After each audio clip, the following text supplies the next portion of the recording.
Hello everyone, welcome है आपका इस वीडियो में। आज हम क्वेश्चन नंबर 24 सॉल्व करेंगे। इसके दो पार्ट्स हैं, ए और बी। देखिए ये भी बहुत सिंपल है और ए पार्ट हमारा है इंटीग्रल ऑफ। ये हम आपको जब टाइप 3 बता रहे थे तो वहाँ भी हमने आपको ये सॉल्व किया था, लेकिन फिर हम सॉल्व कर दे रहे हैं यहाँ पे। देखिए अब इंटीग्रेशन tan x, ठीक है, तो इसको हम कैसे इंटीग्रेट करेंगे? तो सिंपल तरीका हमारे पास जो है कि आप इसको लिख सकते हैं, this is equal to tan x को हम क्या लिख सकते हैं, sin x upon cos x dx। अब आपको पता ही है कि cos x का जो डिफ्रेंशिएशन होता है वो माइनस साइन एक्स होता है, ठीक है। तो इट मीन्स हमें डिफ्रेंशिएशन ऊपर मिल रहा है, तो फिर हम क्या करेंगे, cos x को हम t मान लेंगे। लेट क्या करेंगे हम, cos x को हम t सपोज कर लेंगे। दिस इंप्लाइज दैट, तो cos x हमारा क्या हो जाएगा, cos का differentiation minus sine x dx equal dt, या इसको आप एक स्टेप और लिखना चाहें तो लिख लें, साइन x dx हमारा क्या हो जाएगा, माइनस इधर आ जाएगा, ठीक है, क्योंकि यहाँ माइनस नहीं है तो हम यहाँ माइनस हटा के लिखेंगे। देयरफॉर इंटीग्रल ऑफ चलिए हम तो अगला स्टेप हम कर रहे हैं, sine x upon cos x d x. ये हमारा क्या हो जाएगा, दिस इज ये हो जाएगा 1/t माइनस डी टी, ठीक है। तो माइनस हमारा बाहर हो जाएगा, तो ये हो जाएगा 1/t dt, ठीक है। अब देखिए माइनस और 1/t dt क्या होता है, log t, और एक plus c as a constant. अब वैल्यू कर रख दीजिए, this is minus log cos t की वैल्यू क्या है, कॉस x, ठीक है, प्लस c, यही हमारा आंसर हो जाएगा, ठीक है।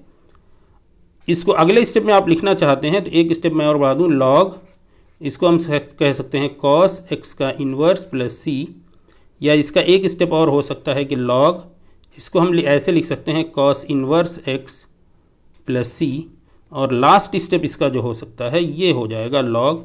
देखिए कॉस इन्वर्स को 1/cos लिख सकते हैं, 1/cos को क्या लिख सकते हैं, सेक प्लस सी। तो ये भी आपका एक फॉर्मूला होता है और ये भी एक फॉर्मूला, दोनों फॉर्मूले होते हैं। तो हम यहाँ लिख सकते हैं इंटीग्रल जो tan x है dx, उसका एक फॉर्मूला ये भी आपको मिल जाएगा, या आप ये भी कहना चाहें इंटीग्रल tan x dx। तो जो भी प्रूफ करने को आपको कहे आप वो फॉर्मूला प्रूफ कर दीजिएगा, ठीक है। कभी कभी आ जाता है कि proof tan x equal this और दिस, तो ये अगर आ जाए तभी परेशान नहीं होना है, और अगर यही पूछता है तो भी परेशान नहीं होना है, ठीक है। सेम प्रॉब्लम हम इससे पहले भी करा चुके हैं। देखिए बी पार्ट हम वहाँ आपको समझा चुके थे, तो चलिए यहाँ पे बी पार्ट को सॉल्व कर देते हैं। टेक्निक यही यूज़ होगी, बिल्कुल एज इट इज़, ओके जी। तो चलिए बी पार्ट क्या है, कॉट एक्स। देखिए बी पार्ट है integral of cot x d x. अच्छा जी, कॉट एक्स को हम क्या लिख सकते हैं, दिस इज इक्वल, कॉट को हम लिख सकते हैं cos x upon sine x d x. अब देखिए साइन एक्स का डिफ्रेंशिएशन होता है कॉस एक्स, तो late sine x equal T, this implies that cos x d x, this is equal T T. Therefore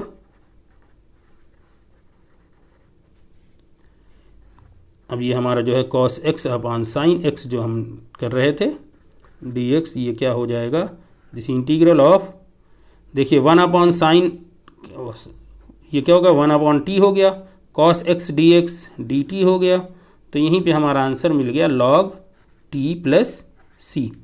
अब t की value put कर दिए, log t की जगह पे आप लिख सकते हैं साइन x प्लस c।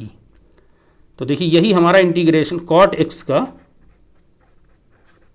ये एक फार्मूला, ये बेसिक है, तो फार्मूला ये है, बहुत अच्छा क्वेश्चन हो जाएगा ये, कि आपको ये प्रूफ करने को भी दे सकता है, ठीक है। एक इसका और वर्जन हो सकता है कि आपने कहा ये लॉग साइन एक्स को आप कह सकते हैं कि 1/कोसेक एक्स कह सकते हैं, कोसेक एक्स, साइन एक्स को आप ये लिख सकते हैं प्लस सी, इसको आप बढ़ा के लिख सकते हैं, इसको आप लिख सकते हैं कोसेक इन्वर्स लिख सकते हैं, कोसेक इन्वर्स एक्स लिख सकते हैं प्लस सी।